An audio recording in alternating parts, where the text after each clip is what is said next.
Hey, what's up, guys? Back for another deck profile here. Now, I want to wish everyone a good time at Nats. I'll have a lot of guys going. We've got the stream on. I'm very excited to watch it, and I think it's just going to be it's going to be beautiful. Obviously, it's just already looks insane.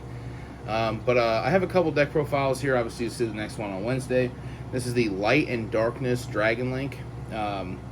So I really actually enjoyed this deck a lot more than I thought I would. After reading the stuff that locks you into dragons, I was kind of like, the fuck is this? But it'll be fun either way. Let's get right on into it, boys. Alright. I am going to buy a QCR Light and Darkness Dragon Lord soon, though.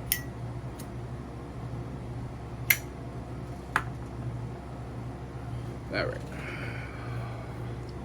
Let's get right on to it. So, a lot of this is, not a lot of it, but obviously the Red MD, the Meteor, 3 Black Metal, 3 Safer. You guys know I love this. We are playing Gamma now. I feel like Gamma is just like a hand trap that's just so high impact. I feel like you have to play it, and since it couples very well with the Black Metal, I feel like it just fits right in. Obviously the white, the black. I actually am meaning the Drago. It's a funny story. Long time ago, in like 2014 or something, during one of the Burning Abyss formats, I actually played when Snatch Steel came off the list. I actually played Dragon Beatdown. This was like one of my fucking ace monsters. Shout out. Excuse me. And then obviously 3 Noctivision. I really just enjoy that stuff. And then 2 and 1. So let me talk about these cards. So this one is obviously, you can paint out this one, babe. The light one is obviously way worse than the dark one. The dark one actually has it pops a guy and then reduces by 5. They're both just Cartesia. They can fuse. They don't need to use themselves, but obviously this one, if the dude attacks, you can lure him by 5 and then they lose 15 or whatever the fuck. That's never happened ever. There's a couple things that happen, or a couple things that matter, just because it's an extra light level 8 dragon that you play for their new spell. And then we have the Nebula Dragon and the Galactic Spiral. I still am kind of surprised that Galactic Spiral still does not have a foil reprint. I think that's kind of crazy, but these are obviously just very good. So for the archetype, so you know what I mean. That's just my ratio on that. So, and then obviously the Levineer, 3 Lebellion, 1 Magnemut, Baldrake. Baldrake is very good in this deck. There's a couple applications why, but actually I don't even really have to explain Baldrake. But just 2 Druids. I was playing 3 Druids, and then I was like, oh, Baldrake's just kind of relevant. There's, you know what I mean. So, and the 3 Sarnier. I still think Sarnier is just the best one. So, and then we were playing 2 of the Resonators. I think this card's just very insane. And you kind of need it for what you're trying to do with the dragon stuff, for when you do draw the new lad dragons, the dark end and the light end. But we are playing hand traps, which is kind of out of the norm for me. Gamma is obviously just one of the better cards. If you do draw this, sometimes this card is just enough, coupled upon the other guys. So obviously Droll, Crow. You can still make Romulus with Crow, and then 3 Phantasme. And 3 Nib. This is just my hand trap of choice for this deck. I just think Ash is still just a terrible card, in my opinion. It doesn't do enough other than give them a fire and graveyard to Heat a Climb after looking at the Fiendsmith Snake Eye deck. Like, there's just no, to me, there's no relevance for that card. But, other people will play it. The Phantasma has an actual application in this deck, though, so, other than being a dragon. And then for the spells, the Called By, the Chaos Space 1-for-1, Dragon's Ravine,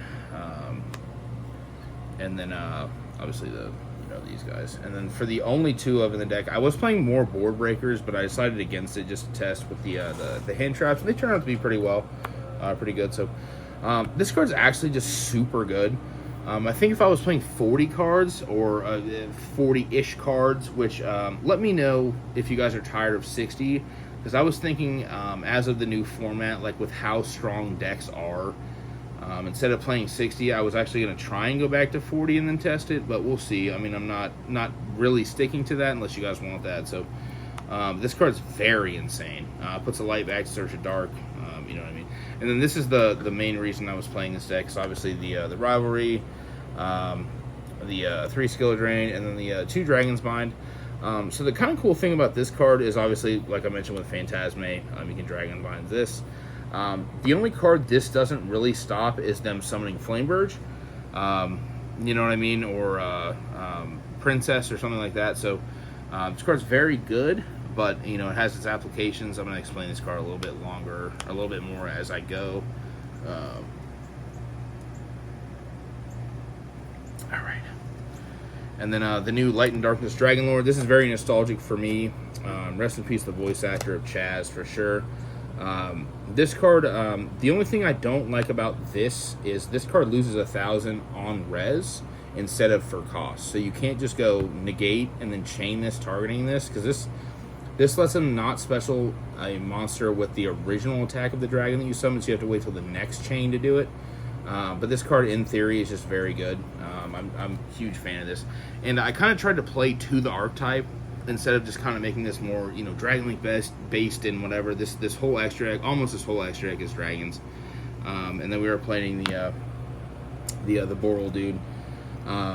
This card, the Furious, is just very good. Obviously, it's just 2 darks. I wish it was just 2...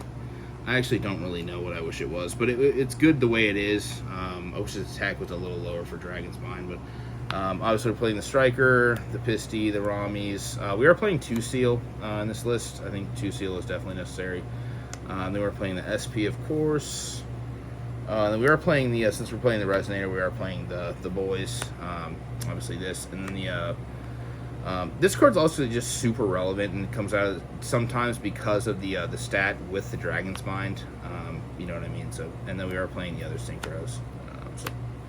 I did really enjoy this, and there's just 2 honorable mentions that I did want to honorable mention, just in case you guys were like, why isn't he playing these? It's just these 2. It's the Draglubion and the Numeron. These cards were good. They just didn't really fit, like, when I was testing them, because, like, a lot of the times when I test, I play with a little higher extra deck count, because all my guys just, they don't care. If they're testing too, I don't care. Like, and these cards just never came up. But hey guys, I hope you enjoy this, and I hope you guys, you know, good luck at Nats, and I'll see you guys later. Cheers.